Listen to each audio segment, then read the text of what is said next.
In the last episode of All IndyCar, we discussed Buzz Calkins and how motorsports can be as chaotic as it is routine. Today we discuss Scott Sharp and how he's one of the most underappreciated drivers in American motorsports history. So welcome back to All IndyCar, the show that looks at the good, bad, and ugly in IndyCar racing. Scott Sharp was born February 24th, 1968 in Norfolk, Connecticut. At the age of 8, Scott started his karting career and he cleaned up, rumored to have won 2/3 of the races he ever started, which is absurd. By the time the mid-80s rolled around, Scott was winning championships in the SCCA in the GT2 and GT1 classes, then 2 championships in Trans Am in 1991 and 1993. He'd also make a NASCAR Winston Cup start at Watkins Glen, where he'd finished 19th. By the time he entered the IndyCar scene in late 1993, he had already won 5 SCCA national titles. His pre-IndyCar career was much more successful than fellow 1996 IndyCar champion Jimmy Vasser, but Scott's is barely remembered. His first IndyCar start would come at Laguna Seca. Driving for Benhausen Racing, he had finished 22nd, a quiet start to a long and fruitful IndyCar career. In 1994, Scott Sharp would run his first full-time IndyCar season with Pac West Racing. This season wasn't all too good, and after one season with a best finish of 9th,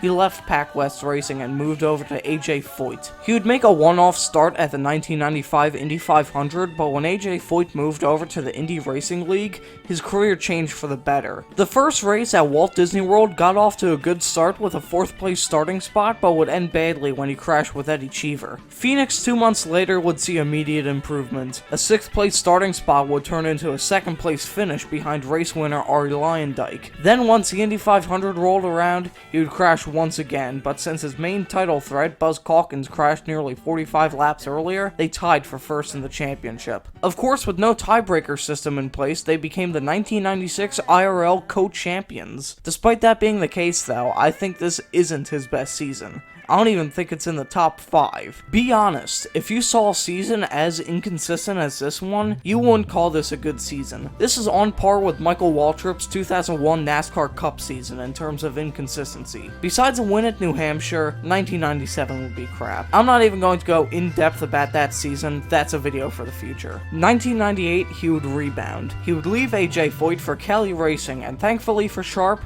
the move worked out well for him. 2 wins, along with other strong finishes, would only be derailed by a disappointing stretch from Charlotte to the end of the season. The next 2 years would be plagued with inconsistency once again, as he would grab 2 wins but finish no better than 7th in the points. In 2001, however, things would be much different. In my opinion, this is Scott Sharp's best season in IndyCar, and you will see why now. Besides crashes and poor showings at Indy, Kansas, and Chicago, he'd never finished worse than 8th in a race, along with 7 top 5s, 4 podiums, the Indy 500 pole, and a win at Texas, and a 3rd place points finish, makes this his strongest season in my opinion. However, it's after this season that we enter the fall of his IndyCar career. After this, he would just never finish higher in the points. By 2004, he would go winless and leave Kelly Racing at the end of the year to go to Delphi Fernandez Racing, where he'd score his last win at Kentucky in 2005, and at the 2009 Indy 500, he would make his last IndyCar start to go back to sports cars. Since his IndyCar retirement in 2009, he's gotten multiple wins and championships in sports cars until his retirement in late 2018. Scott Sharp is without a doubt the most underrated driver in American motorsports history. 9 IndyCar wins, an IndyCar championship, along with a legendary sports car career. Scott Sharp is a legendary racer.